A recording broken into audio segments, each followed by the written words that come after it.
Commençons avec le business plan. Pour cela, on met en place l'IFJ Business Plan Tool. Comme déjà dit, vous pouvez aussi faire tous avec Word ou un autre outil, pas de problème. Nous, en ce cas, allons utiliser l'IFJ Business Plan Tool. Vous pouvez l'utiliser gratuitement pour la première fois. Cliquez sur Commencer gratuitement, puis rapportez vos dates d'adresse. Vous allez recevoir un mail et après que vous êtes enregistré, vous pouvez vous connecter ici avec votre nom d'utilisateur et mot de passe. Cela se voit comme suite. Vous êtes sur le IFJ Business Plan Tool. Vous avez 4 plans d'exemples à disposition. Toujours une bonne opportunité de voir comment le font les autres entreprises. Vous pouvez emprunter des choses, utiliser ce qui est bon et le reste, vous pouvez le jeter. Cependant, il ne devrait pas en avoir des choses mauvaises.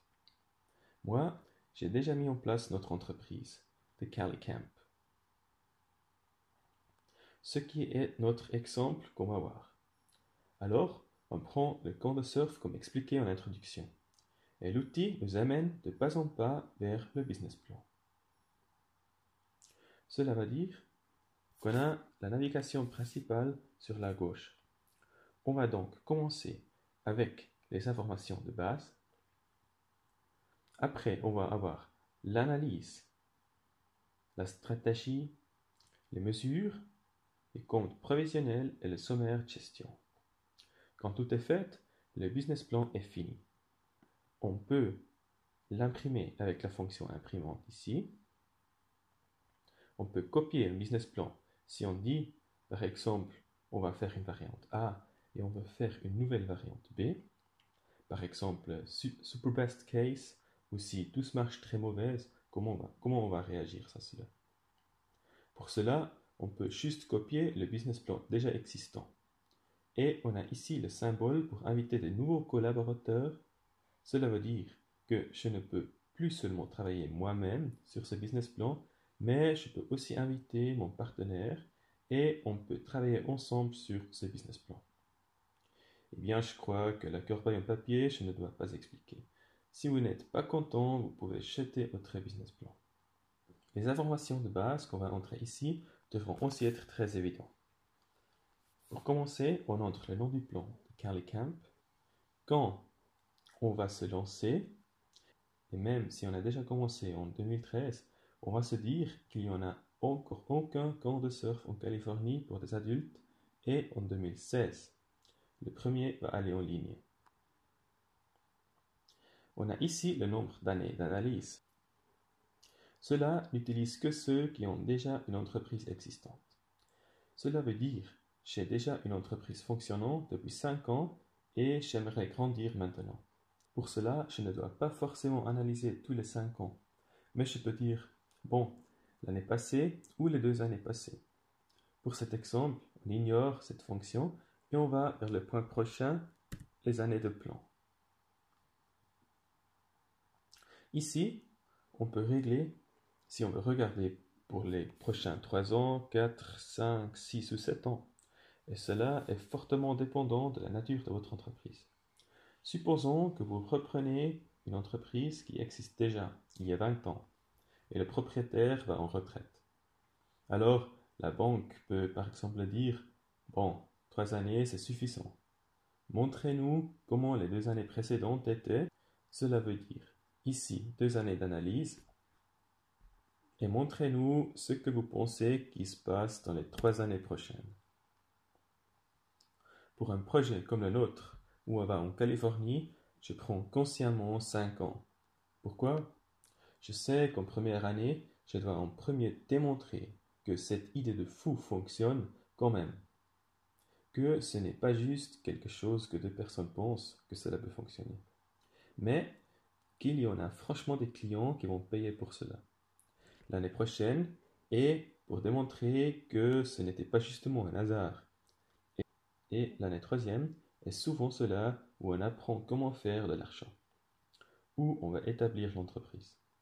Et ces 3 années vont à peu près dans une direction et je vais donc prendre 5 ans pour que je vois, bon, si je survis à peine ou si je suis dans une bonne position après après 3 années.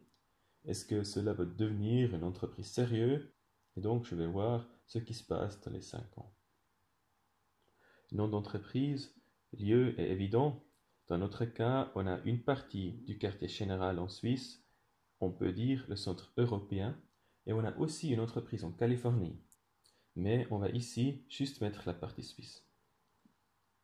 Alors, ici on a quelques données financières.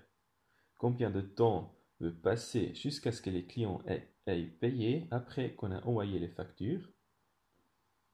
Combien de temps veut passer jusqu'à ce que nous allions payer quand un fournisseur nous a envoyé une facture? Est-ce qu'on a un stock? Donc, si je vends des produits, combien est en stock? Dans notre cas, on ne vend pas un produit physique qu'on va envoyer, et donc on est à 0 ici. Et puis, on a quelque chose comme taux d'imposition des bénéfices. Combien vous payez quand vous gagnez de l'argent? On va ici faire un petit détour pour que vous puissiez en mettre des chiffres corrects.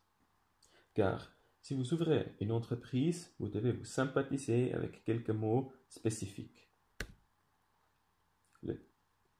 Le taux d'imposition sur le résultat. C'est comme suite si vous avez une société anonyme ou une société à responsabilité limitée. Ce sont des personnes publiques et ils vont aussi être taxés comme ça. Ici, il faudrait discerner les impôts fédéraux directs et les impôts cantonaux et communaux. Cela fonctionne d'une même façon comme une déclaration d'impôt privé. Les impôts sur les bénéfices, donc les impôts sur ce que vous gagnez, sont imposés par la Confédération et les cantons. Par contre, il n'y en a plus d'impôt sur le capital. Donc, si votre entreprise a été ouverte avec un capital de 100 000 francs, vous ne devez pas payer des impôts là-dessus. Et comment vous trouvez quels sont ces chiffres? C'est très facile. Entrez votre lieu et impôt dans Google. Moi, je vais faire un exemple pour Zurich. Choisissez les personnes publiques. Choisissez la commune, l'année d'impôt et mettez 100 000 francs suisses de bénéfices nets et pour le capital 50 000 francs. Et cliquez Calculer. Puis, vous allez voir ce que c'est l'aire d'une facture d'impôt provisionnelle. Alors, vous voyez, ils ont un taux d'impôt sur les bénéfices de 8%, 8 000 francs, un capital imposable de 50 000 francs, c'est 0,75 pour 1000 et donc 37 francs, impôt total 8 037 francs. Ce n'est par contre pas cela que vous payez. En réalité, vous allez payer 18 405 francs à la commune et au canton, et vous allez payer 8 500 francs à la Confédération.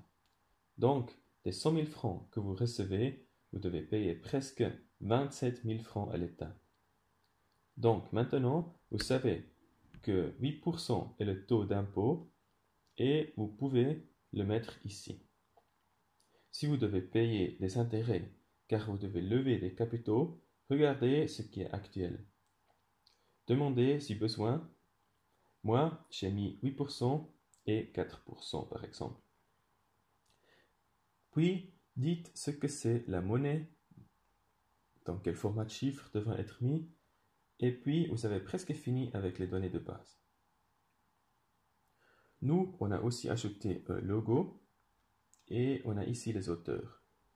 Par exemple, moi, je suis Daniel Niklaus et j'ai ajouté Dave Cinquini, mon partenaire. Cela va apparaître sur le business plan. La liste des participants, c'est moi le seul qui travaille là-dessus. Si j'appuie ce symbole, je pouvais inviter Dave Cinquini et puis on pourrait travailler ensemble sur ce business plan. Toujours quand je veux sauvegarder quelque chose, j'ai un symbole d'enregistrement et si je veux directement aller sur la prochaine page, je mets le symbole d'enregistrement et avancer. Comme ça, on a préparé notre business plan et on peut aller dans le chapitre prochain.